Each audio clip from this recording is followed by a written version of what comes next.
Government business, notice number 3, Defence Force Retirement Benefits Legislation Amendment Fair Indexation Bill 2014.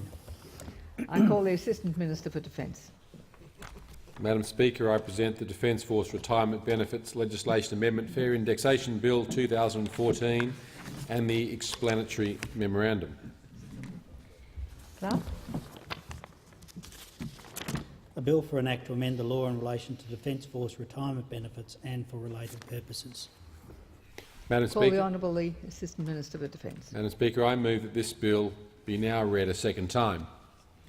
This bill gives effect to the government's election commitment to fairly index Defence Forces Retirement Benefit (DFRB) and Defence Force Retirement and Death Benefits (DFRDB) pensions for recipients aged 55 and over from 1 July 2014. This legislation amends the Defence Force Retirement Benefits Act 1948 and the Defence Force Retirement Death Benefits Act 1973 to deliver the government's commitment. The government's fair indexation commitment, as reflected in the bill, addresses a long-standing grievance of the veteran and ex-service community about differing and inequitable indexation arrangements that apply to DFRB and DFRDB pensions compared to age and service pensions.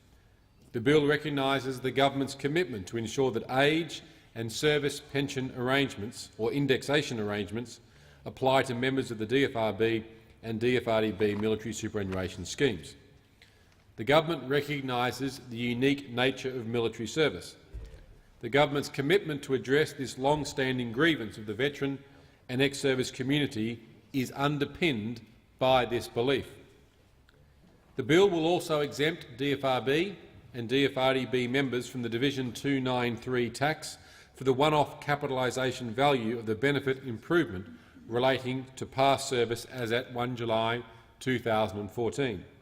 This will ensure members with significant past service but modest superannuation pensions will not incur a taxation liability resulting from the changes to indexation.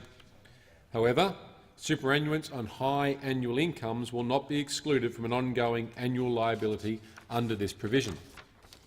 The new fairer pension indexation methodology is to apply to DFRB and DFRDB pensions from 1 July 2014. The measures extend fair indexation provisions to invalidity pensions, revisionary pensions and pensions for those associates in receipt of a pension as a result of a family law split who are aged 55 and over on the current relevant indexation date.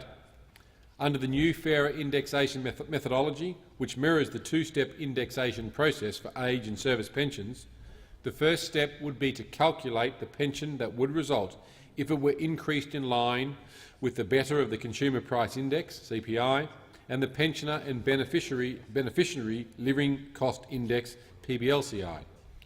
Then the second step would be to compare the resulting pension to the male total average weekly earnings, or MATAWI. If the calculated pension is greater than the specified floor percentage, 27.7% of MATAWI for the single pension, then no further adjustment is made. If the resultant pension is less than the floor percentage of MATAWI, it is increased so that it equals the floor percentage of MATAWI. It's important to note that the new fairer indexation methodology will not result in a DFRDB or DFRDB pension that is currently less than the MATAWI floor percentage increasing to the floor percentage, and conversely, that a pension that is currently in excess of the floor percentage reducing to the floor percentage. The proposed changes will have an immediate impact on some 45,000 current DFRB and DFRDB pensioners where the original entitled member was aged 55 or over at 1 July 2014. This bill gives effect, Madam Speaker, to many years of advocacy by this government for fair indexation of DFRB and DFRDB superannuants and their families.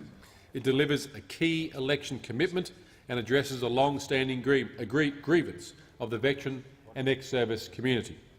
This bill recognises the unique nature of military service and ensures that recipients of DFRB and DFRDB pensions have their pensions indexed in the same way as age and service pensions are indexed. Madam Speaker, I commend the bill to the House.